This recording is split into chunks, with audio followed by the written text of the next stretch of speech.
मान लीजिए आप लोगों ने एक नया और बहुत महंगा स्मार्टफोन खरीदा है। शुरुआत में तो सब एकदम बढ़िया लगता है, पर अगले ही हफ्ते कंपनी एक अपडेट भेजती है। राइट, जो हमेशा होता है। हाँ, और वो अपडेट आपकी बैटरी बचाने के नाम पर ना कुछ खास फीचर्स पर रोक लगा देता है। तब अचानक लगता है कि अरे, मैंने तो पूरी आजादी के लिए पैसे दिए थे, ये एडमिन कंट्रोल वापस क्यों ले लिया। एकदम सही मिसाल दी आपने। देखिए, किसी भी नए सिस्टम को जब ग्राउंड पर रियलिटी चेक मिलता है ना, तो उसे अपने रूल्स बदलने ही पड़ते हैं, चाहे वो फोन हो या फिर एक नया देश। बिल्कुल। और आज के इस गहरे विश्लेषण में हम यही रियलिटी चेक देखने वाले हैं। आज का जो सोर्स मटेरियल है वो बहुत ही खास है। भारत के प्रमुख संविधान संशोधन यानी कॉन्स्टिट्यूशनल अमेंडमेंट्स के नोट्स। हाँ, और ये बहुत लंबा टॉपिक है। हाँ, लेकिन इस डीप डाइव का मकसद सिर्फ साल और नियम याद करना बिल्कुल नहीं है, बल्कि इस लिस्ट के जरिए ये समझना है कि पिछले दशकों में भारत कैसे बदला और विकसित हुआ है। तो आइए इसको थोड़ा अनपैक करते हैं। जरूर। तो शुरुआत करते हैं एकदम 1950 के दशक से। संविधान लागू होने के अगले ही साल पहला संशोधन आया।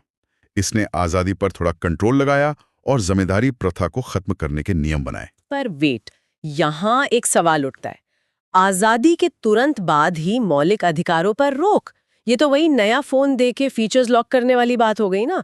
ऐसा क्यों किया गया? यहाँ जो सबसे दिलचस्प बात है वो ये कि एक नए आजाद देश को आगे बढ़ाने के लिए उस वक्त एक मजबूत केंद्र की बड़ी जरूरत थी। मतलब देश गरीबी से जूझ रहा था और सरकार को जमीन बांटनी थी। हाँ, इक्वालिटी लाने के लिए। राइट। लेकिन लोग प्रॉपर्टी राइट्स को लेकर सीधा कोर्ट चले जाते थे।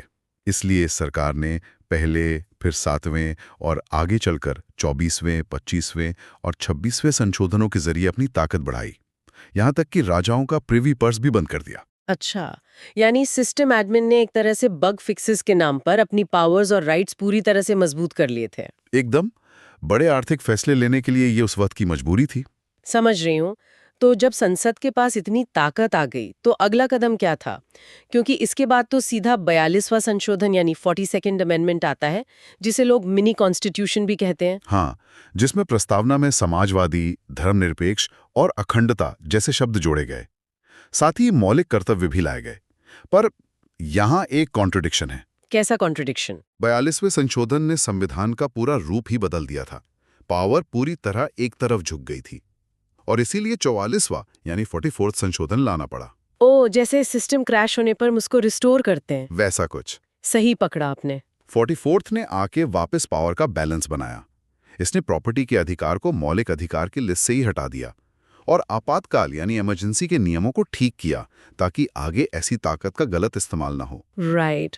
चलिए, केंद्रीय ताकत का बैलेंस तो बन गया, लेकिन इसके बाद फोकस आम जनता की तरफ शिफ्ट होता दिखता है। बिल्कुल। जैसे 61वां संशोधन देख लीजिए, जिसने वोटिंग की उम्र 21 से घटाकर 18 साल कर दी, और उसके बाद 73वां और 74वां संशोधन। हाँ, पंचायती राज और नगरपालिका वाले। वही, जिन्होंने पावर सीधा गांव और शहर की जमीन पर पहुंचाई। लेकिन मेरा एक सवाल है यहाँ, अगर हम अचानक लाखों 18 साल के युवाओं को देश चुनने की ताकत दे रहे हैं, तो क्या उनके लिए बेसिक एजुकेशन कंपलसरी नहीं होनी चाहिए थी? ये कनेक्शन बहुत खूबसूरत है और इसीलिए 86वां यानी 86th संशोधन बहुत महत्वपूर्ण है, जिसने 6 से 14 साल के बच्चों को शिक्षा का अधिकार दिया। अब जनता को पावर दे रहे हैं तो उन्हें वो समझने के काबिल भी तो बनाना होगा ना। ओह वाह, अब समझ आया ये सारे लिंक्स आपस में कैसे जुड़े हुए हैं। हाँ, और जब सामाजिक ताकत मिल गई तो मॉडर्न पॉलिटिक्स और इकोनॉमी को ठीक करना भी जरूरी हो गया था। जैसे 52वां और 91वां संशोधन दल बदल कानून और मंत्रियों की गिनती कम करने वाला। एकदम सही। इन्होंने ना पॉलिटिक्स को काफी साफ किया। और फिर आते हैं आज के आर्थिक और सामाजिक दौर के बदलाव, जैसे 69वां जिसने दिल्ली को एनसीटी बनाया, 101वां जिसने जीएसटी लाकर पूरे देश में एक टैक्स लाया, और हाँ, ईडब्ल्यूएस आरक्षण वाला 103वां संशोधन भी। बिल्कुल। तो इस सब का आखिर क्या मतलब निकलता है? इन सभी सोर्सेस का एक ही निचोड़ है, वो ये कि हमारा संविधान कोई रुका हुआ डेड दस्तावेज नहीं है।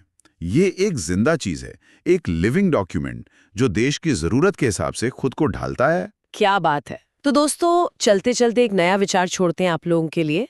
अगर जमीन, वोट और टैक्स को लेकर पिछले 70 सालों में इतने बदलाव हुए हैं, हाँ, तो क्या आने वाले वक्त में तेजी से बदलती आर्टिफिशियल इंटेलिजेंस और डिजिटल दुनिया को कंट्रोल करने के लिए हमारे संविधान में कोई बिल्कुल अनसोचा संशोधन जुड़ने वाला है। एक ऐसी दुनिया जहां आपका डेटा ही सबसे बड़ी पावर है। इस बारे में जरूर सोचिए।